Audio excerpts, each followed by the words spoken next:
Hey everybody, Brian here with TrailGrid Pro. Got an awesome new product announcement for your 2010 to 2024 Toyota 4Runner.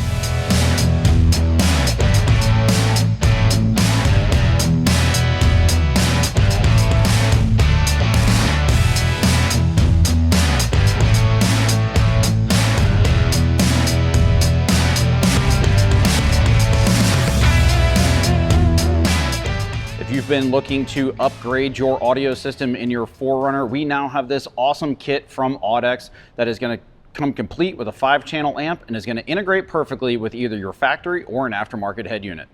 If you've been looking for more control, more volume, or more expandability out of your system, this is going to be the perfect plug-and-play solution that you're going to be able to easily install in your own driveway or garage. One of the things that we absolutely love about this amplifier is it gives you a full 5 channels. So we're going to be able to amplify our dash and our door, our rear door, our hatch, and an aftermarket subwoofer all out of this sleek, slim, low-profile amplifier that is going to fit perfectly under the front passenger seat of your 4Runner. Complementing the amplifier is going to be the amplifier mounting bracket. This is going to give you a nice secure mounting option for mounting your amplifier, whether you're doing daily driving or off-road. Your amplifier's not going anywhere and everything's going to stay nice, tidy, and up out of the way under your front passenger seat. In our previous options, we've only had kits that worked with aftermarket head units.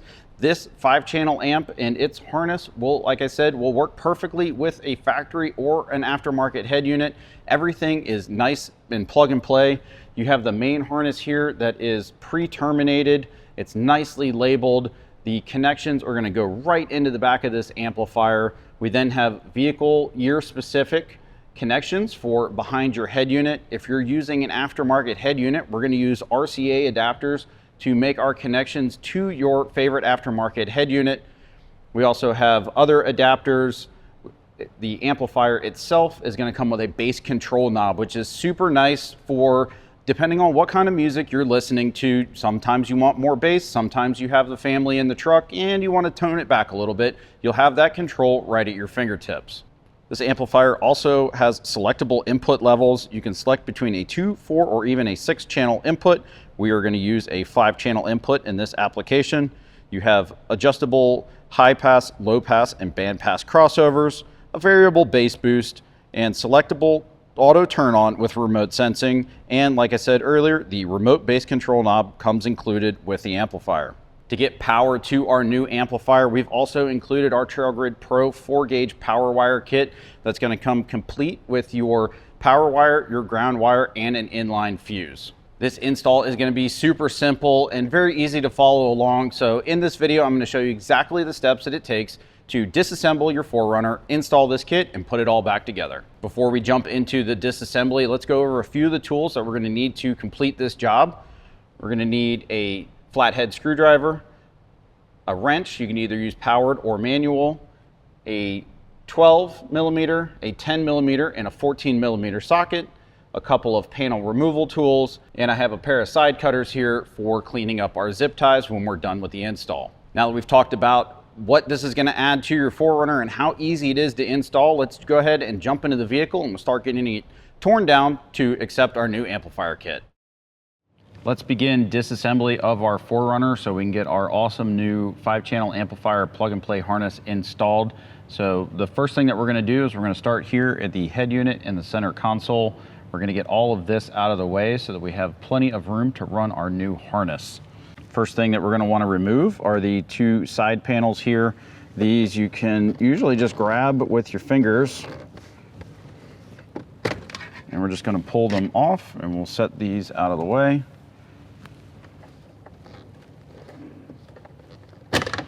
There we go. Next thing that we're going to do is remove the HVAC control. Grab here near the knobs and pull straight out towards you.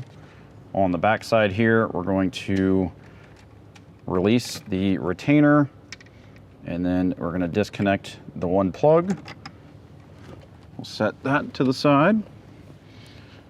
Next thing that we're going to do is under the radio, there are 4 10 millimeter bolts that need to be removed to release the entire head unit assembly. We're going to grab our ratchet. Again, I usually use an extension with a 10 millimeter And we're gonna go ahead and take out the 4 10mm bolts.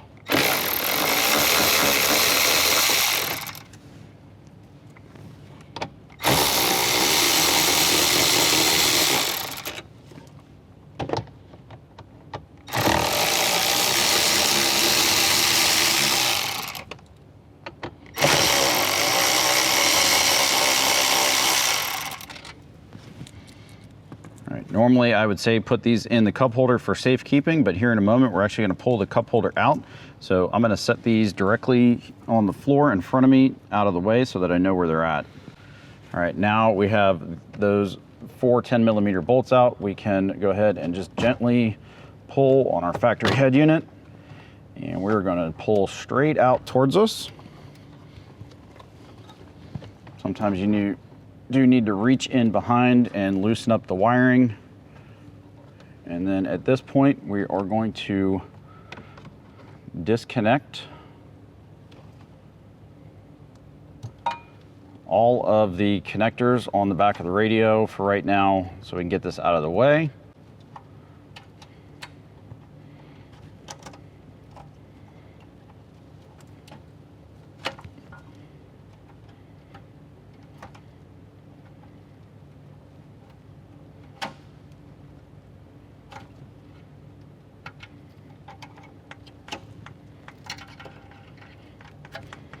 All right, there you go. You will notice on most of the 4Runner head units that you do have this one little jumper harness. This just connects the navigation module to the main head unit, so that one can stay in place. So we're gonna set our factory head unit out of the way. If you have an aftermarket head unit installed, obviously the steps will be slightly different, but the main goal is to get the factory or your aftermarket head unit out so we give more accessibility to the center of the truck for running our harness. The next step that we're going to want to do is we're going to want to remove the cup holder assembly here. This truck has an aftermarket shift knob, but if you have the factory shift knob, we're going to want to spin that to the left to remove it. All right, at which point we're going to grab the cup holder assembly and we're going to pull straight up until it releases.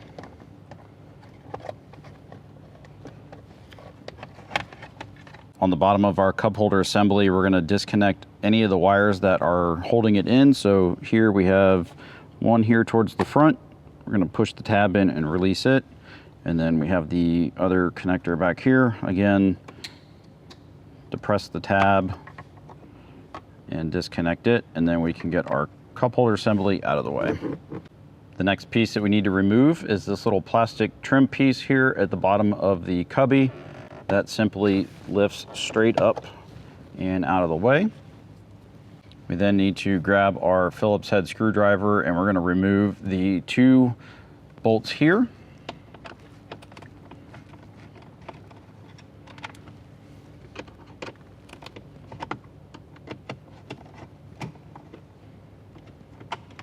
Again, we're going to set these in a safe spot.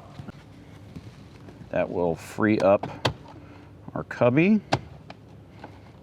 And you can pull that straight up and out of the way. We can then release any plugs that we have here on the back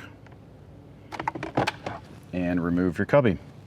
At this point, now we have our radio. We have all of the parts out of the center of our truck. This is going to give us plenty of room to run our main harness down from the radio along the transmission tunnel and under the seat to where our amplifier will eventually live. At this point, we're going to move down to the passenger seat and remove the seat. Next step of the process is removing the passenger seat. So we're going to need a panel removal tool and a 14mm socket.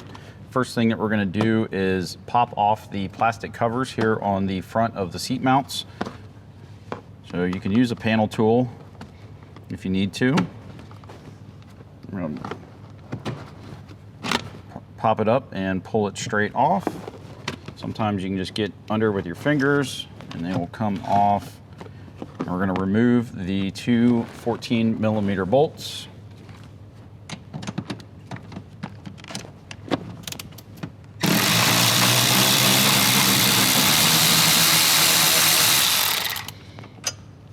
set these to the side.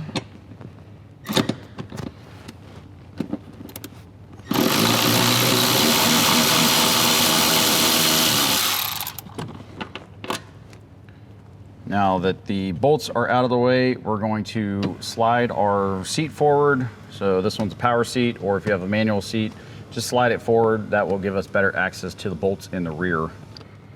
All right, there we go. Now we're gonna jump behind the seat and take out the 2 rear mounting bolts. Now we're gonna pop off the rear cover. Go ahead and remove our bolt.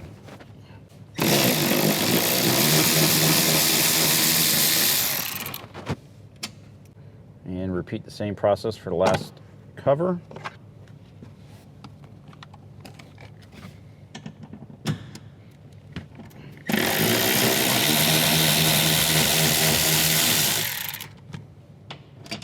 And we'll leave the rear bolts here in the back seat. With the 4 seat bolts removed, we're gonna go ahead and slide our seat back a little bit, and then we're gonna tip it backwards because we need to disconnect the connectors from the bottom of the seat. All right, we have a couple of plugs here. We're going to pull back and release the pin. Depress the tab. Slide the connector off, and then same thing, depress the tab.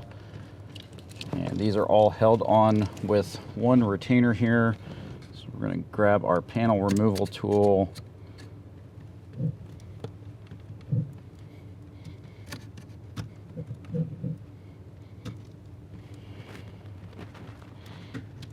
There we go. So all we're looking to do is remove the wiring harness. Our seat is now freed up. We're going to go ahead and remove this from the vehicle and set it off to the side.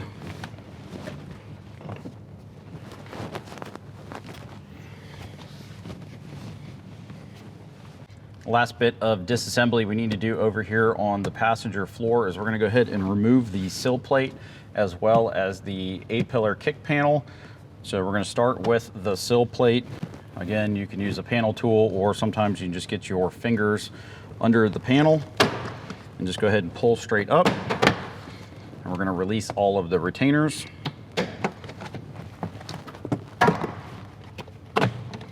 There we go. Check, make sure we still have all of our retainers. We'll set the sill plate out of the way. And to remove the kick panel here, there's a button fastener back there in the back. We're going to twist it to the left to release it.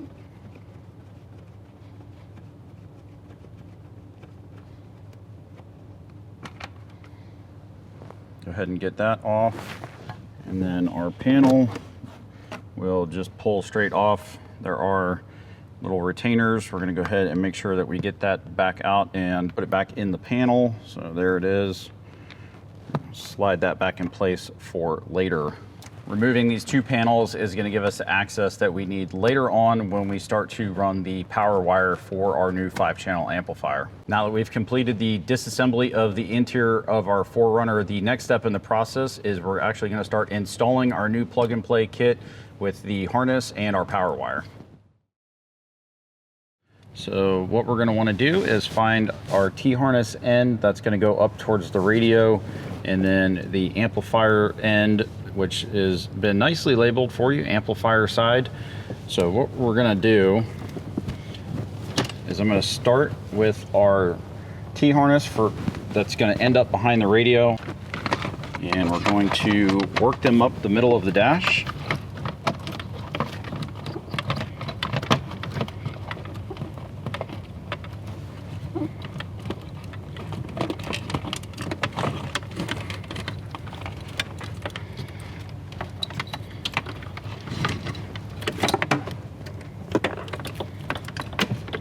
So what we have here are T-harnesses. I'm going to be showing you the install here in a 2020 4Runner with a factory head unit. So we have both sides of our T-harness. We have our black ground wire. We have our blue and white remote wire with our AM/FM antenna remote T-harness. And then the other wrapped cable here with the headphone looking jack on the end of it. That is for your bass knob. So what we want to do is we want to just kind of position these about where the head unit is going to go for now. We don't want to secure anything too tightly at this point.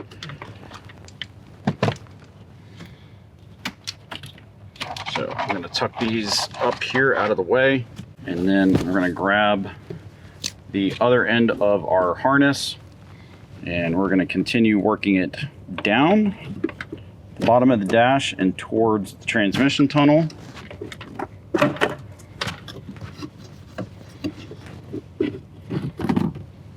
Just take your time, kind of feed with one hand and pull with the other.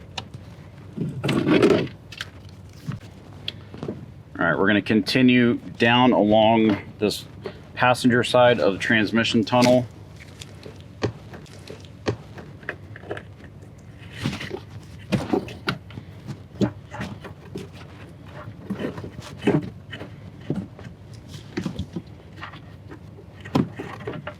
And then we're going to go from the center console. We're going to go right here, kind of right before the cubby. You can go straight down, and we're going to go through and under the carpet, and then we're going to work our harness out towards where I'm currently sitting. There's going to be an opening in the carpet, so we want to get all of our amplifier ends out that hole in the carpet. All right, so on the passenger side, there's this flap here over the bottom seat bracket here, so we're going to pull this back. Sometimes it's held on a little bit. You can just kind of pull it up with your hand. So where we're going to go is we're going to go straight down here. You're going to feel to go under the carpet, and you can stick your other hand through. I'm just going to kind of feed with our right hand here. I've got the harness with my left. We've got all of our connectors through, and then we can go ahead and pull the rest of our harness down and under the seat. I'm going to go ahead and just loosely place this on the floorboard, and then we'll address the connections later after we get our amplifier mounted to the bracket and start to get more things in place down here. But for the time being, we're just going to run our harness under the seat. Next step in our process is we're going to start running our power wire for our amplifier. In your kit, you'll get a couple of parts here. You're going to have a short power wire with a ring terminal. This is going to attach to the positive terminal on the battery. You also get a kicker provided inline fuse, and then you'll have the longer end of the power wire. The portion here with the black spider wrap on it will connect also into the fuse, and then we'll have enough wire to run down the fender, across the back of the firewall, through the passenger side firewall grommet. We're going to drop down to the floor and eventually end up in the area under the seat where we ran our amplifier harness. So the first thing that we need to do is we're going to grab our fuse, go ahead and squeeze the sides and pop the cover off. There's also two little rubber grommets here. You can choose to use these or not, but what we want to do is we're going to grab our 3mm Allen. We're going to loosen up the two set screws in the top of the fuse. Get these set screws all the way up, but we don't want to loosen them to the point where they fall out. We're going to take our short power wire. We're going to insert the wire ferrule in one end of that fuse, and then we're going to start tightening it down.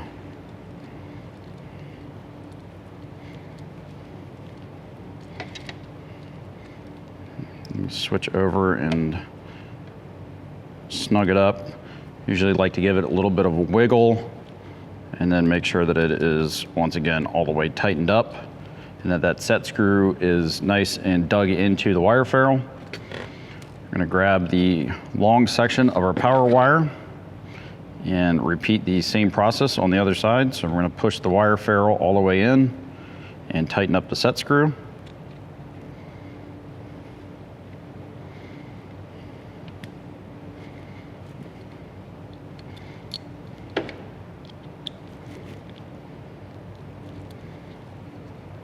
Again, give it a wiggle.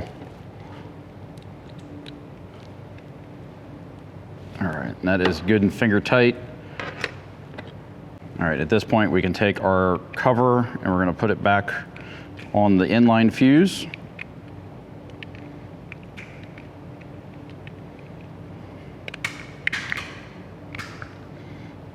There we go, it should lock into place like that. And what we're gonna do is we're gonna pick our route for our wire. So let's go ahead and get the twist tie off.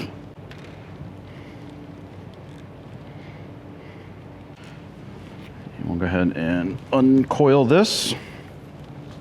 All right, so our power wire, obviously we want to connect it here to the positive terminal. Eventually we're gonna do that as the absolute last step. We are going to kind of mock it up and figure out which way we want to go. And so I think we'll come around like that.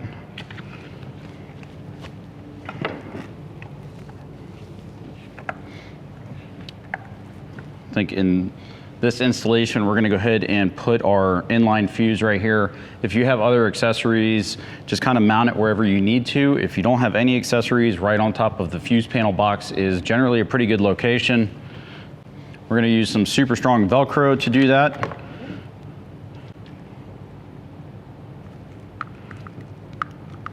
So we'll go ahead and push that on.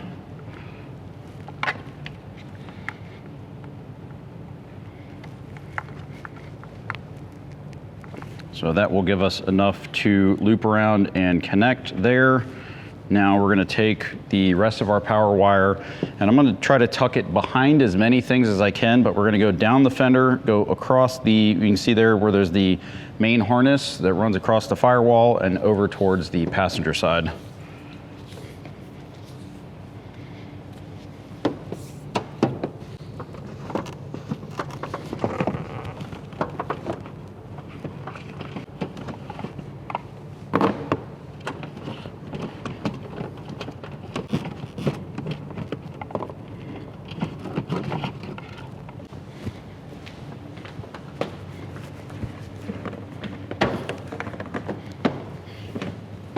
Now we have our wire kind of loosely run. Now's a good time to get out some of the zip ties that are provided. And we're gonna go ahead and start tightening this up just a little bit. We're not gonna tighten it up all the way until we're completely satisfied with our power wire location in the engine bay.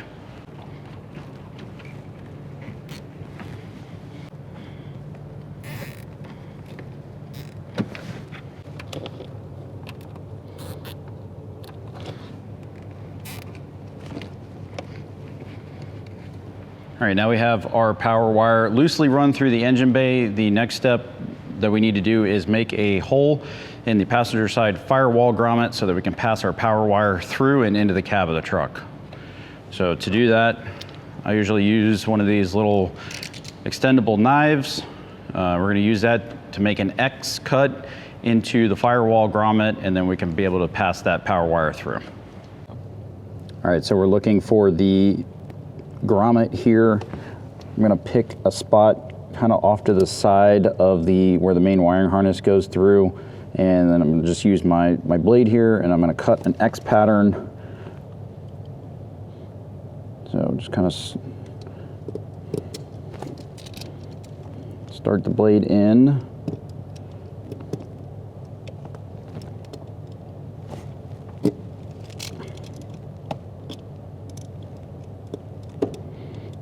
All right, cut down a little bit, and then I'm going to go the other way.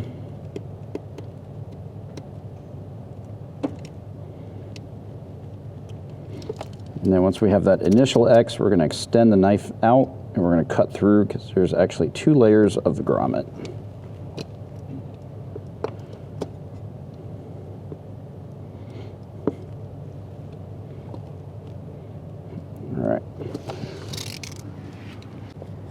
With the wire ferruled end of our power wire, we should be able to, if you made your hole big enough, we should be able to just push that straight through.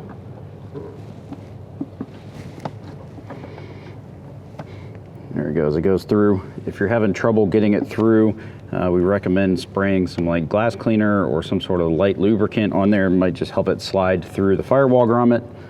But we can go ahead and push some of this through. And then when we move to the inside of the truck, we should see it pop out below the dash. Let's go ahead and jump inside and see if we can grab our power wire now that it's through the grommet.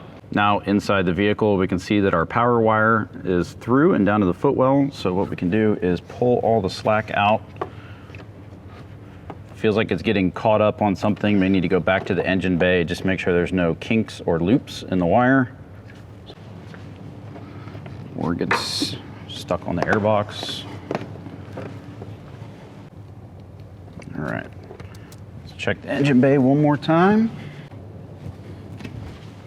All right, perfect. So now we can tuck our power wire. We're gonna start moving it towards where the sill plate was.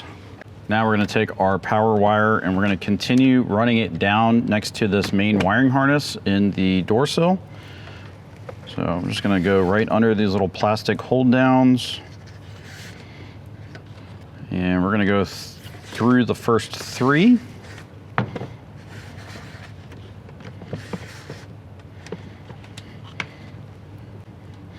Use our panel tool here to release the tabs on the carpet.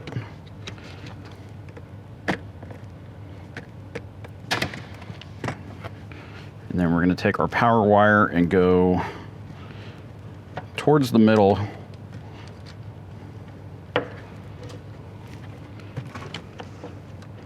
until we get it out here with the rest of our wires.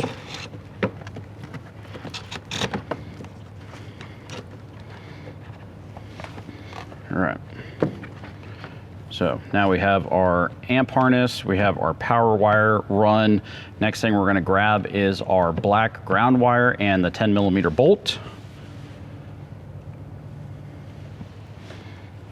So we have our ground wire, we have the provided 10mm bolt. So you notice the ground wire is much shorter than the power wire. That's because we're gonna ground it right here to the floor pan under the seat, not go all the way back up to the battery. So if you look right here, there's a seat support for the front seat. There's a main wiring harness, and then right below it, you'll see a pre-threaded hole in the back side of the seat support.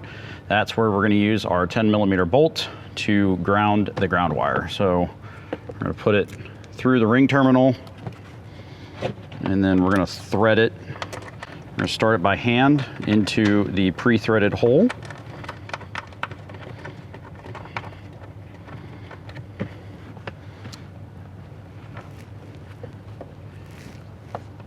And I'm gonna route it towards the transmission tunnel because all of our power and ground is gonna be on the inside of our amplifier.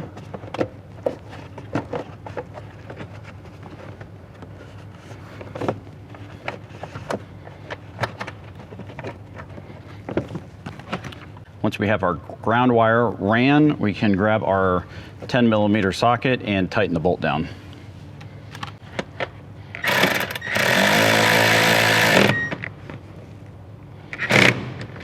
All right, so that is secure. And we have our wires run. Go ahead and get these out of the way for the moment because the next thing we want to grab is our 5-channel amplifier and our amp mounting bracket.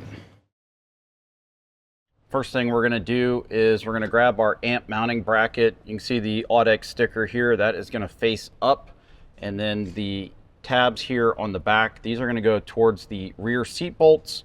So we'll go ahead and kind of start mocking this up so you can get an idea. And then our AudX amplifier. You can see on one side here we have our connections, and then there is this cover panel. This is going to be where all of your controls are at. This side of the amplifier is going to face the front of the vehicle so that you can read the nice AudX logo out the back. So as we place this down on our amp mounting bracket, you will see that the amplifier lines up nicely with the pre-drilled holes in the amp mounting bracket.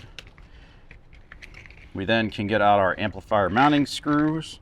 So this baggie is going to contain some hardware. We're going to have 5 bolts, 5 flat washers, 5 split washers, and then 5 nuts. So what we're going to do is we're going to grab a bolt, a split washer, a flat washer, and a hex nut. And set the rest of our hardware to the side. And we're going to go bolt, flat washer, go up through the bottom of the amplifier mounting bracket. We'll go split washer and the hex nut. We'll get the first one started just kind of finger tight. And we'll go ahead and grab the second one, and we'll continue on all 4 mounting locations.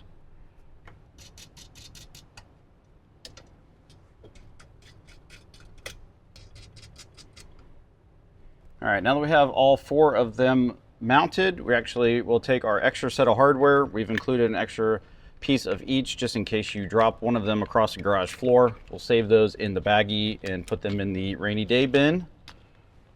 So now we have our amplifier loosely mounted to our bracket. We can now grab a Phillips head screwdriver and a wrench. We'll go ahead and tighten down all of the hardware.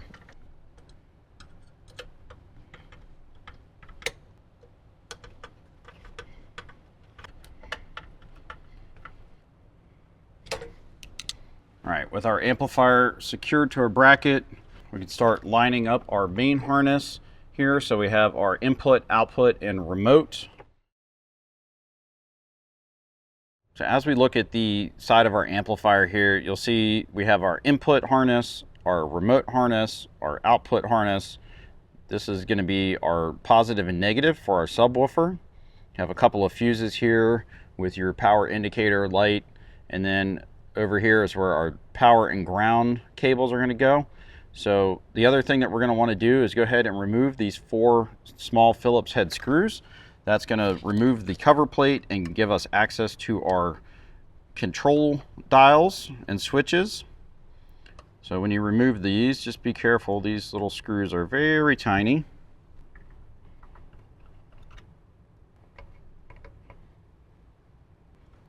All right, so we have our cover plate off. Now you can see we have all of our control surfaces, so our crossovers, our inputs, our gains, our high pass or low pass filters. So we'll get back to this here after we get everything hooked up, but just so that we have access to everything, we've removed that cover plate. Now, making connections to your amplifier, super simple. The AudX amplifier comes with 2 provided Allen wrenches. So we're going to use the larger one here for the power and ground connections, and we'll use the smaller one here for our subwoofer controls. So I'm just going to start here. We're going to work our way across. So the first thing we want to do is we're going to loosen up our set screws. All right, so the first one all the way to this side is our ground. So let's grab our black ground cable. We're going to insert our wire ferrule, and then we will hold that in place as we tighten our set screw down. I like to give it a little wiggle, and then we can tighten it down till it's snug. Next is our DC 12 volt. That's going to be our red power wire. Again, you want to get these wire ferrules all the way seated in the terminal.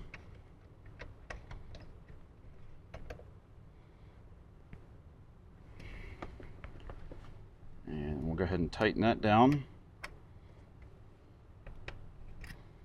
All right, next up is our sub negative. So our sub wire that we started to run earlier.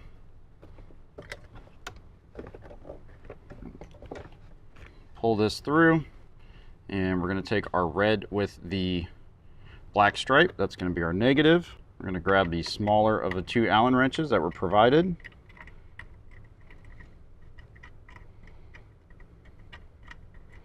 And loosen both set screws. All right, so like I said, red with the black stripe is going to go in the negative terminal. Tighten our set screw down. The solid red wire will be our positive wire.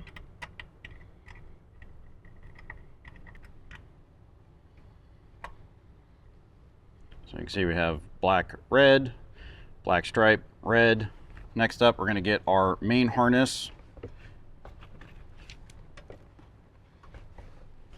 One of the things I absolutely love about the thought process behind these AudX harnesses is that the AudX harness and the AudX amplifier are perfectly meant to go together, meaning you have an 8-pin, a 4-pin, and a 14-pin connection on both sides. So here is our 8-pin output harness. We're going to line up the retaining pin with the slot, and that's going to lock into place. We're going to grab our 4-pin remote. This is also going to have your ground and your bass control built into it. So we're going to line that up with the 4-pin in the middle and lock that into place. Last is your 14-pin input harness, and that is going to lock right into place. So very, very easy connections. Everything with the main connectors, they're all keyed. You can't mix them up. Just please do pay attention to the positive and the negative on both the subwoofer wire and the ground wire.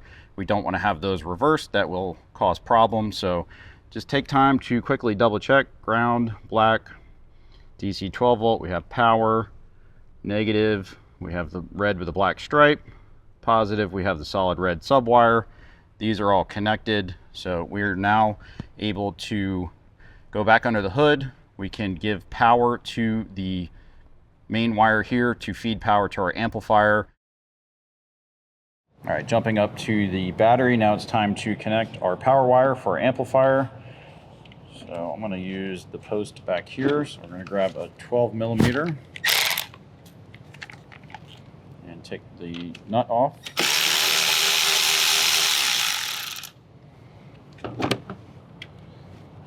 All right, now sometimes when you go to install this, there will be a spark. That is okay. It did not hurt anything. There it was. And now we're going to put the nut back in place.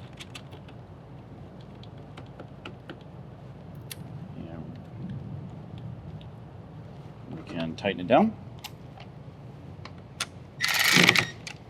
There we are. Before we start making any of the connections to the head unit, we're going to go ahead and show you one way to install the AudX bass control knob. We've come up with these 3D printed switch blanks that are going to allow you to mount this into the switch blank, and we're going to actually mount ours to the right of the steering column here. If you have extra ones over here to the left, you can also mount them there. It's really up to personal preference and how you want to run the bass control knob wire. So to get the bass control knob to fit into our switch blank, we need to do a little bit of disassembly. So the first thing we're going to do is we're going to pop the dial off of the actual bass control knob. We're going to use a 10mm. You can either use your socket from earlier or a wrench, and we're just going to loosen that retaining nut.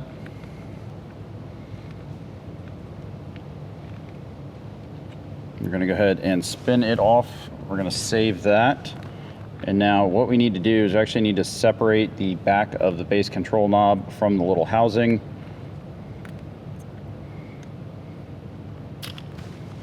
So we're going to pop the rear cover off, and then that allows us to get our actual bass control knob out of the housing. So we're going to place our bass control knob into the switch blank. You'll see that there's a depression here that's going to make a little bit of extra clearance for the front of the circuit board there. Get that lined up. And take the retaining nut, and we'll go ahead and start that back on. Start it with our fingers, and then just very gently, we're just going to snug it up. All right. Now, want to decide which way is up, and then we're going to turn the knob all the way to the left. That is the low setting, because on the knob itself is an indicator arrow, so we want to orient that to the actual low side. We'll push our knob back on. That way you actually have a low and a high indicator that corresponds with the dial setting. So now that we have this loaded in there, now we can remove our panel. I'll show you how to pop the plug out, and then all you're gonna do is run your wire and connect to the back of your bass control knob. All right, so this is the panel that we are going to get access to. We're gonna go ahead and put the bass control knob right here in this vehicle.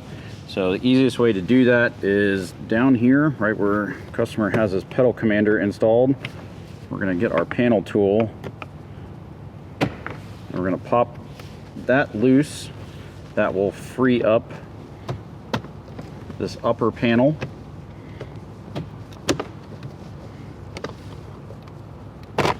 It's just held in with some push clips. Go ahead and, for the time being, we're going to unplug our panel. Now on our harness, you'll see it says bass control. We're going to run this behind the dash.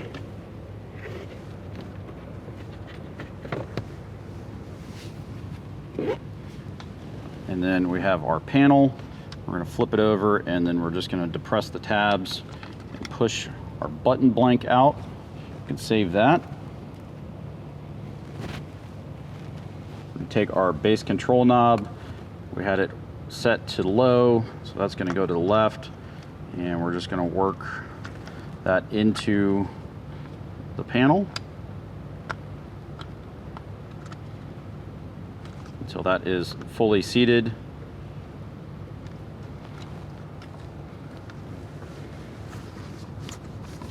We're going to move our bass remote down to the lower position, and then all we need to do is plug it into the back of our bass control.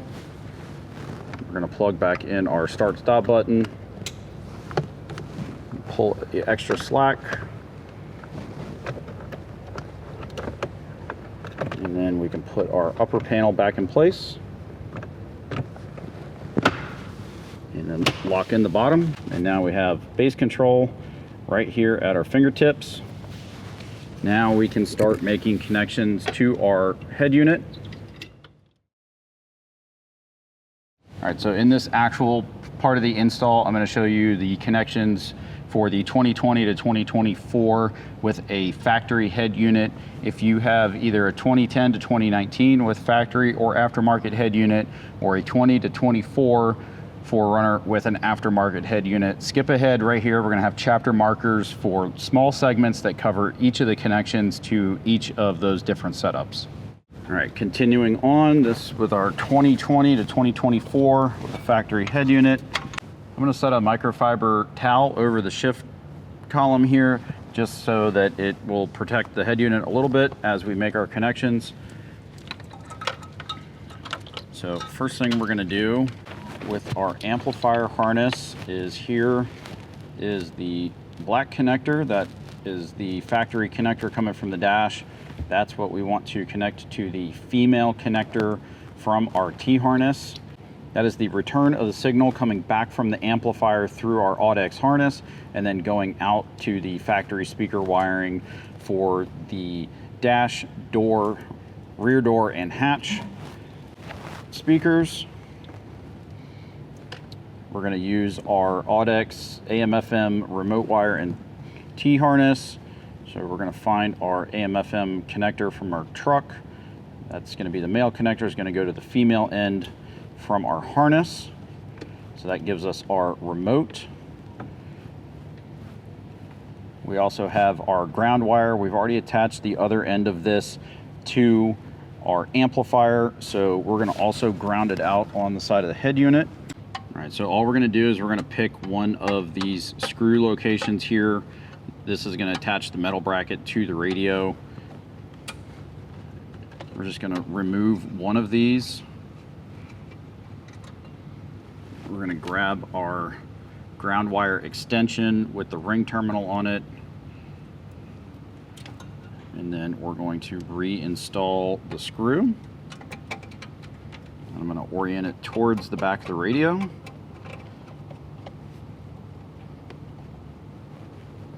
All right, that is firmly attached there. So now we have our ground, we got a remote wire. All right, now all we need to do is we need to start making connections back to the head unit. I'm going to start with the male plug from our AudX harness. That's going to go directly into the back of our factory radio. Again, this is the signal going out and going down to our amplifier. Also have our remote wire on our AM/FM adapter. We're going to go ahead and plug that in over here. And then the rest of it's just matching vehicle connector for vehicle connector. Going to go ahead and connect our white, that is our factory navigation antenna. We're going to connect the black, that is our factory Sirius XM. Connect our gray, that's our factory USB. And then we can go ahead and connect our main vehicle connectors.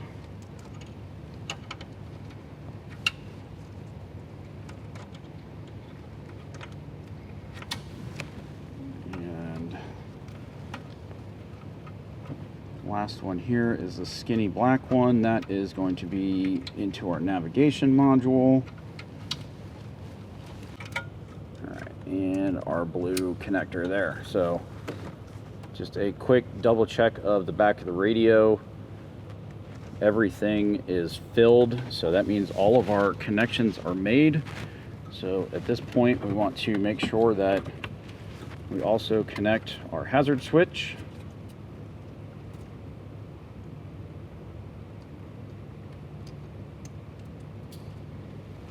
All right. This segment is going to be applicable if you are installing this kit in a 2010 to 2019 Toyota 4Runner with a factory head unit. So here on the table, I actually have the factory head unit out of my 4th gen, but the plugs are still the same for all the way up to 2019. So as for demonstration, I have that, and then this is the harness setup that you will receive, again, for 2010 to 2019. You will already have the T-harness connected. Your remote wire, that's the blue wire with the white stripe, will be connected from your T-harness to your main harness. And then you have the ground wire. The other end of this will run down to the amplifier. We've also included an extension here with a bullet connector and a ring terminal on it. So what we're going to look for on the back of our factory head unit is we're looking for a 6 and a 10-pin connector.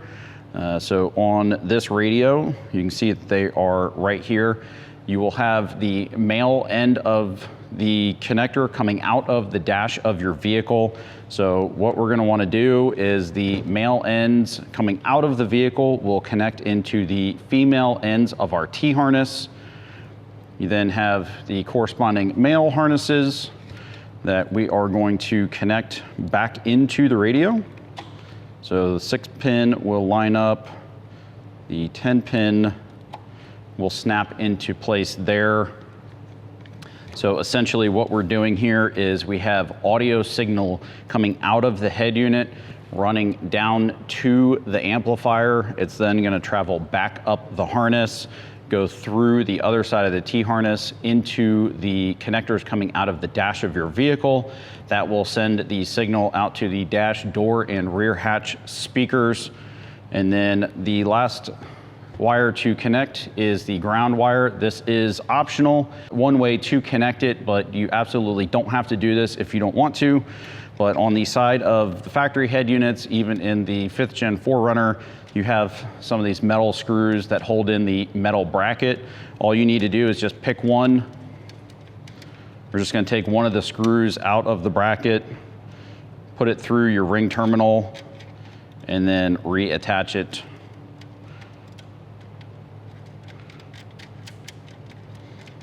Again, you will have, a sub bracket here that this will also attach to. So you have a good metal to metal to metal contact between the head unit and the amplifier. So that's all of the connections. Again, this is 2010 to 2019 with a factory head unit.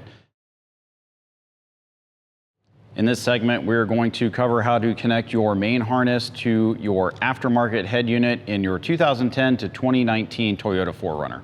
For demonstration purposes, we're going to use one of our Alpine ILX 507 plug-and-play bundles.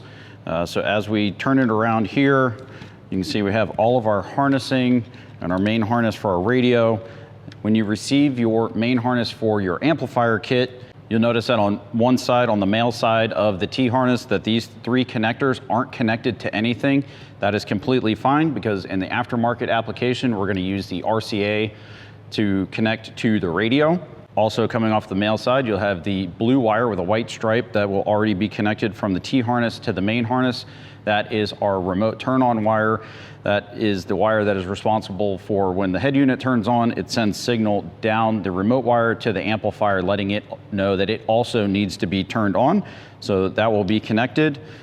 And then on the other side of your harness, you will have 3 sets of these RCA connections. So you have a front, rear, and subwoofer pair. Also have a black ground wire extension. This can be used, it's not required, but you can use it if you want to ground your harness somewhere behind the radio, and then the other side will ground to the amplifier, so that way that you can reduce any potential for noise or interference in the harness. Again, if you decide to install this, all we need to do is find a nice metal-to-metal contact for the ground. And then if you decide that you don't want to, it has bullet connectors, you can simply disconnect it and remove it from the harness. So as we look at the back of our aftermarket head unit, you'll see that we have our main vehicle connectors here on our Maestro harness. Again, what we're looking for is we're looking for the 6 and 10 pin connectors. Normally, these would just be connected into the male connectors coming out of the dash of your vehicle. So what you're going to want to do, if you already had this installed in your vehicle, you're going to want to remove the 6 and the 10 pin connectors. The connectors from the dash will plug into the female end of the T-harness. The corresponding male end of the T-harness will then plug into your aftermarket radio harness. Now you have a couple options. You can either leave the remote wire in the T-harness as it comes, or if you'd like, on our harnesses, we include the bullet connectors already pre-terminated. You can connect the blue wire with a white stripe from your amplifier harness to the blue wire with a white stripe from your radio harness. Next connections that we want to find are our RCA outputs from our head unit. So here on the Alpine, they're nicely labeled front, rear, and sub. Some other applications may be labeled differently. The RCAs may be directly in the back of the head unit. You should have some sort of labeling that says which ones are front, which ones are rear, and which ones are for your subwoofer. So all we're going to do is, these are also labeled front, rear, and sub on our amplifier harness. We're going to find front, and in this case, we're going to go white to white and gray to red. We're going to find our next pairs rear, which is the greens and the purples. We're going to go green to white in this case, and purple to red. And the last is our subwoofer. We're going to go red to red and orange to white. One quick note about aftermarket audio, kind of the standard is white, gray, green, and purple. White is going to be your front left channel. Gray is going to be your front right channel. Green is going to be your rear left channel, and purple is going to be your rear right channel. So if you get these mixed up later on when you test it and your fade and balance is not correct, it's most likely because the RCAs are sending signal to the zone that they're not supposed to. So just go back and double check your connections here at the radio. In this segment, we're going to be covering connecting our main harness to our aftermarket head unit in a 2020 to 2024 4Runner. We're going to be using one of our Alpine ILX 507 plug-and-play bundles as demonstration for this. Here we have our main harness. This is the way that you will receive it when you order it from us. So we're going to be using the RCA bundles here to connect to our radio.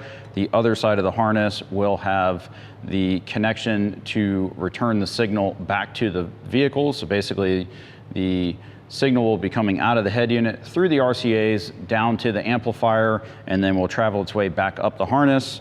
This end will get connected back to the factory wiring, and that will send out your new amplified signal to all of your dash, door, and rear hatch speakers. So on the back of our radio here, We have our main vehicle connectors on our Maestro harness. The two connectors that we are looking for, we have the one single black connector here, and then the white AM/FM antenna adapter.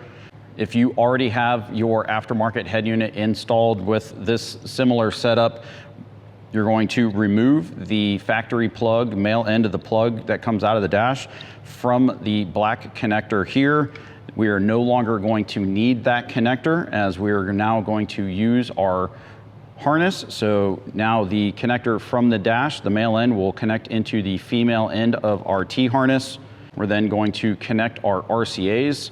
So you can see here that we have 3 sets. Kind of the general rule in aftermarket audio is white, gray, green, and purple. So you'll see that our white and our gray here are labeled front. Our white is our front left. Our gray is our front right. Our rear set here is green and purple. Your green is your rear left, and your purple is your rear right. And then we also have red and orange as our sub pair. So this is important knowledge to know, that when later on in the installation, when you start testing your system and you want to check fade and balance, if you send the signal to the front left and it is coming out of the front right, you most likely have your white and your gray connector flip-flopped. So make sure that you plug those in accordingly. So here on our Alpine, these are also nicely labeled. We're going to find our front out pair, and we're going to, in this instance, we're going to connect white to white and gray to red. We're going to grab our rears, the greens and the purples. We're going to connect green to white and purple to red. And then our last set is our sub pair. We're going to connect red to red and orange to white. Now, this is an Alpine specific setup. If you have any Sony or any other aftermarket head unit that has RCA pre-outs, just look on the back of the head unit, find the notation of which is front, which is rear, which is sub, which is left, which is right, and then just connect your RCAs accordingly. Next connection that we have here is you have an option. You can use this AM/FM remote wire adapter. This will plug directly into the AM/FM adapter from your harness. So the male end will go into the female end of the harness, and then the factory plug coming out of the dash will be a male end that will plug into the female end here. If you have a harness that already has a remote wire on it, like our plug and play head unit bundles, we have the blue wire with a white stripe here labeled amp turn on. In our bundles, we already pre-terminate it with a bullet connector. You can connect the bullet connectors directly to each other, and that will also accomplish the same thing. All this wire is responsible for is letting the amplifier know that the truck and the head unit are powered on, and that it also needs to be powered on. The last wire is our ground wire. We've given you an extension here. This is not absolutely required, but is generally recommended. All you will want to do is find a nice metal-to-metal contact surface to install your ring terminal.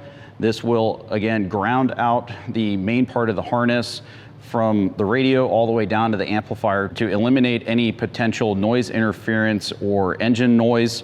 Again, this isn't required, so if you don't want to install this, just disconnect the bullet connector and you can remove it from the harness. So we have our main harness and our RCAs and our remote wire. Everything's connected. All right, so now what we can do is we can tuck all of our wires back in the dash. All right, there we are. So for right now, we're just gonna leave the radio just in the dash. Before we test our radio, we need to go ahead and put our cubby back in so that we have our factory USB so that we can plug our phone into it and fire up our wired CarPlay. So let's get the two connections here. I'm going to plug our factory USB back in. Make sure you get your connection for the HVAC up and out of the way. Also going to connect our outlet. Go ahead and push that back into place for right now. All right, so we have trucks on, we have our phone connected. We're gonna go to, we wanna go to the audio menu.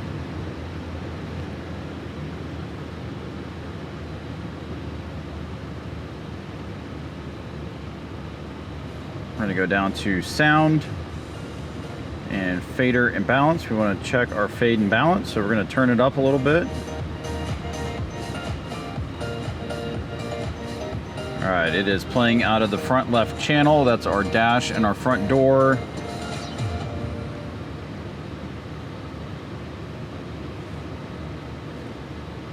Playing out of our rear left. It is now out of the rear right. And our front right. So let's go ahead and center this right back in the middle.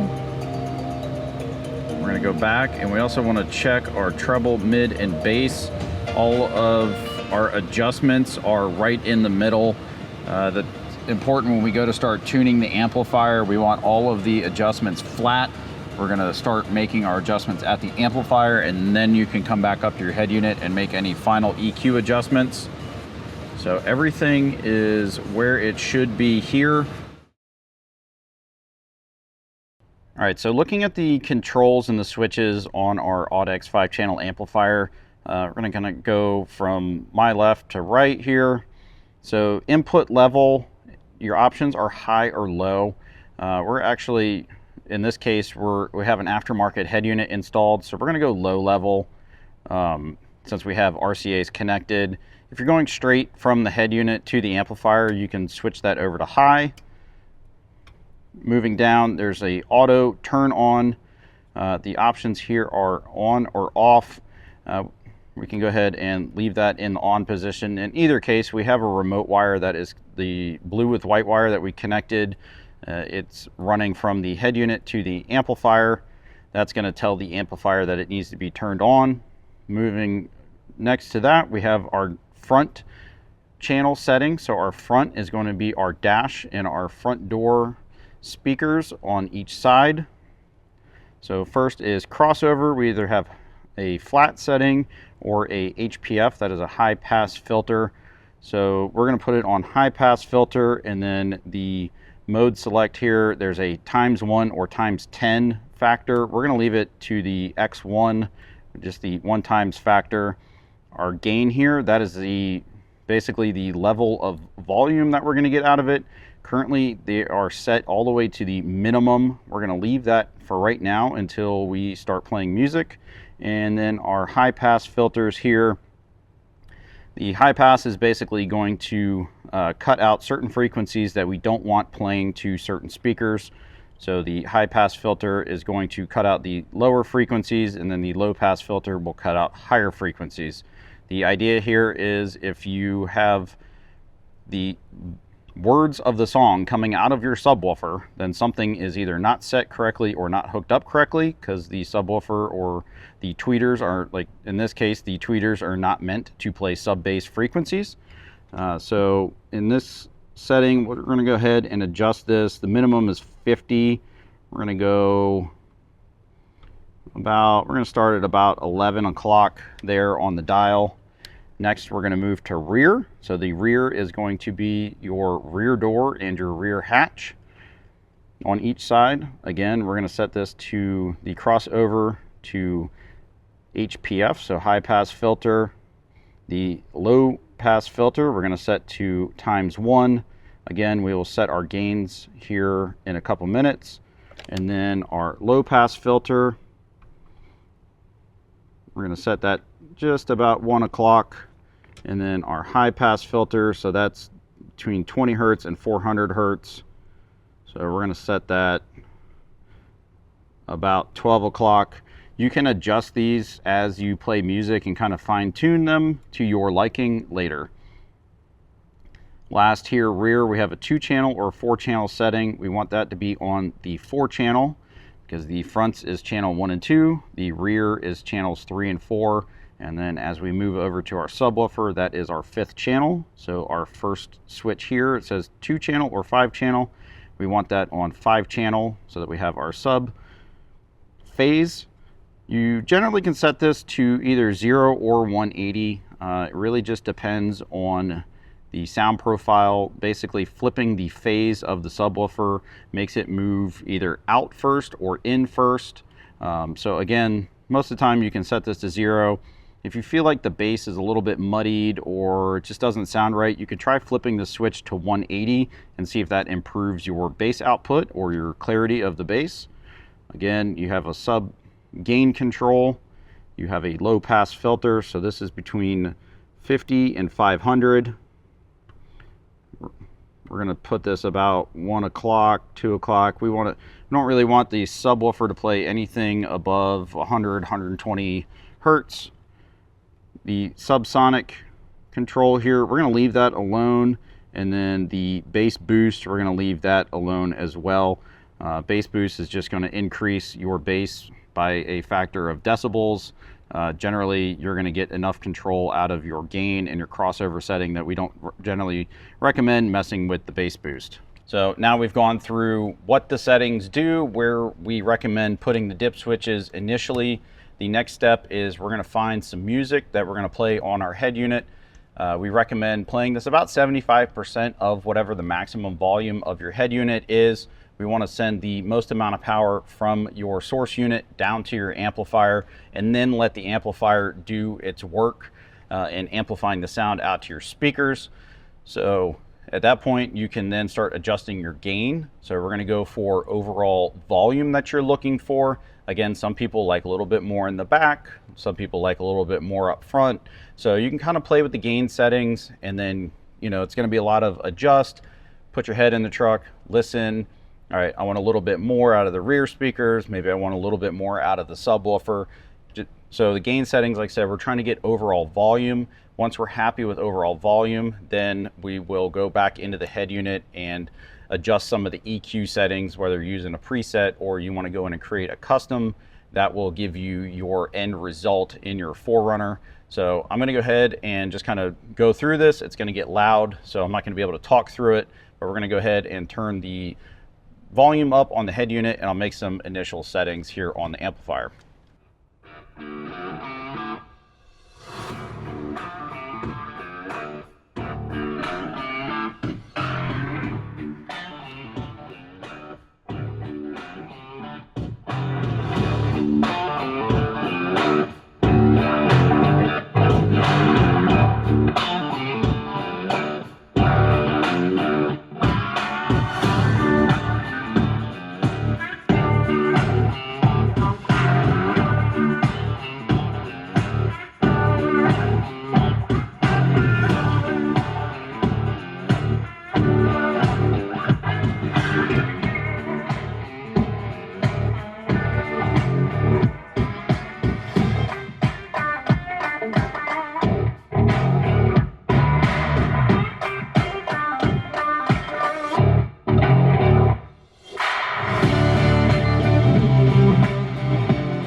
Couple of quick adjustments on the amplifier. We've got a good bass setup for where we want our gains. Again, this is something that is unique to every listener, every vehicle. Everybody's ears are a little bit different. So like I said, these are just recommendations. These are starting off points. You can adjust and fine tune what sounds the best to you depending on what music you like to listen to. Some people like talk radio, and some people like rap and hardcore rock. So those are very different sound profiles. So really just take the time to tune it into your preference. But I'm pretty happy with where we have the settings in this vehicle. So now we can go ahead and turn the radio off. We're going to start lining up and tidying up the amplifier so that we can go ahead and get the seat back in and get this rest of this install wrapped up. Now that we have all of our settings good to go, we can replace our cover plate. That will make sure that none of them get messed with. So let's go ahead and we'll reconnect, resecure all of our little screws here.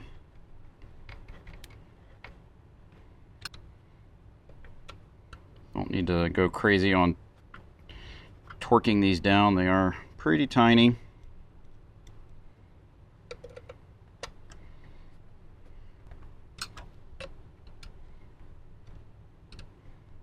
All right, all those are finger tight. We can now set our amplifier where it's going to live, and we can tidy up our cabling. If you have some zip ties, you can use those at this point. We've included some in the kit for you. And we're just going to tuck all of our wires in. Like I said, one of the great things about this is it's a very, very clean install. All right, we're going to leave our seat harness exposed because we need to connect our seat back here in a moment. We'll get our stuff out of the way, and now we can go grab our seat and gently slide it back into place over top of our new AudX amplifier. All right, with our seat in place, let's go ahead and lean it back, and that way we can reconnect our harnesses to the bottom of the seat. We're gonna grab our seat harness, we'll line up our plugs, snap these back into place.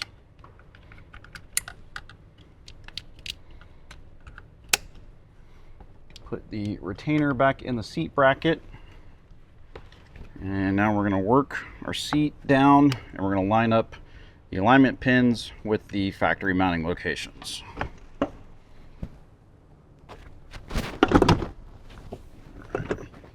There we are. We have the front lined up. So let's go ahead and grab the seat bolts, and we'll start these by hand.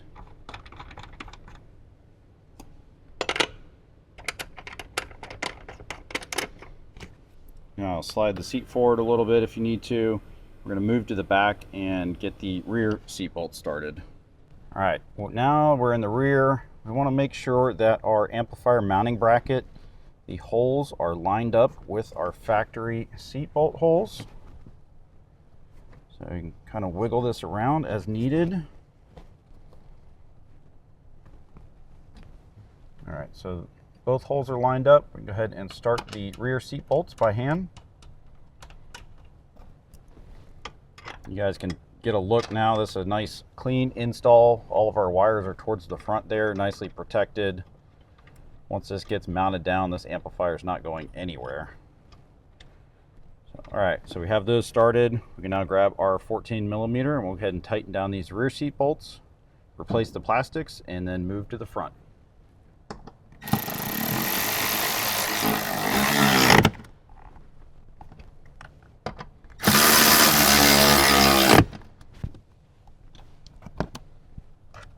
Grab our plastic covers, slide and lock these back into place.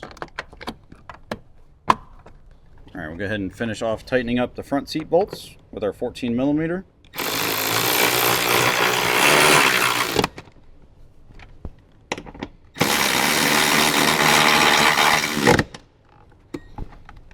Grab our plastic covers.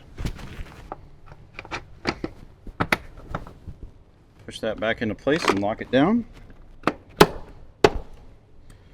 Here we are. Now we can grab our door sill and put it back in place.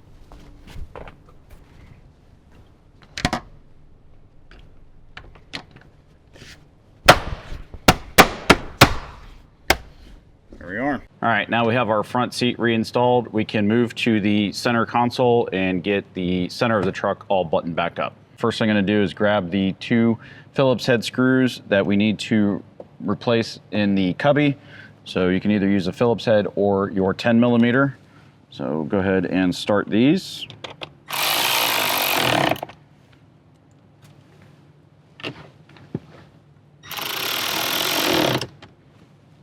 All right, with those 2 secure, the next piece we need is our plastic trim. That is going to go down here at the bottom. The 2 tabs here are going to go straight into the slots. And we can push that down into place. Can then grab our cup holder assembly. Make sure that you reconnect any connections that you took off to remove the part.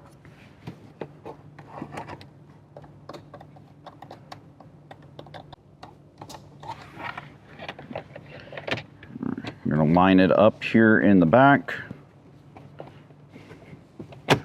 and give it a good push.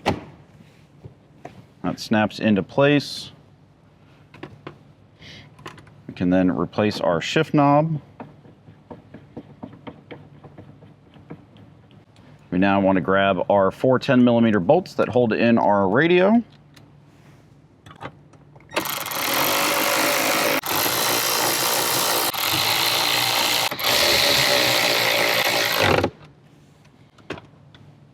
Next up is our HVAC control. We have one connection to make here. We're going to replace the wire fastener, and we can line that up and push it into place. Now we're going to grab our side panels.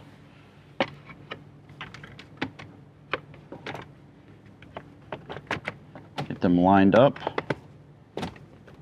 and pushed into place.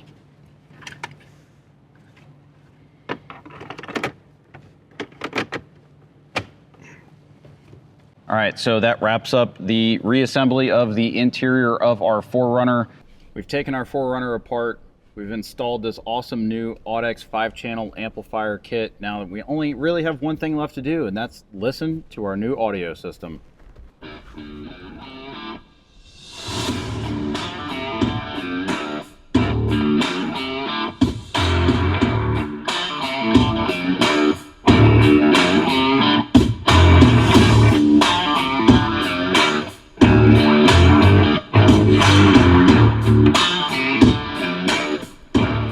In a very short amount of time of listening to this song, I can already tell this is a massive improvement over the non-amplified system that we started with in this truck. This is an awesome upgrade. This amp is so powerful, so crisp, so clear. As you guys saw, super simple install, nice and tidy under the seat. Gives you the option to add an actual subwoofer to the back of your 2010 to 2024 4Runner. To me, this is a no-brainer. I know you guys are going to love this. So if you want to go pick up your new AudX 5-channel amplifier, head over to the shop at trailgridpro.com. And like always, have a blast out there.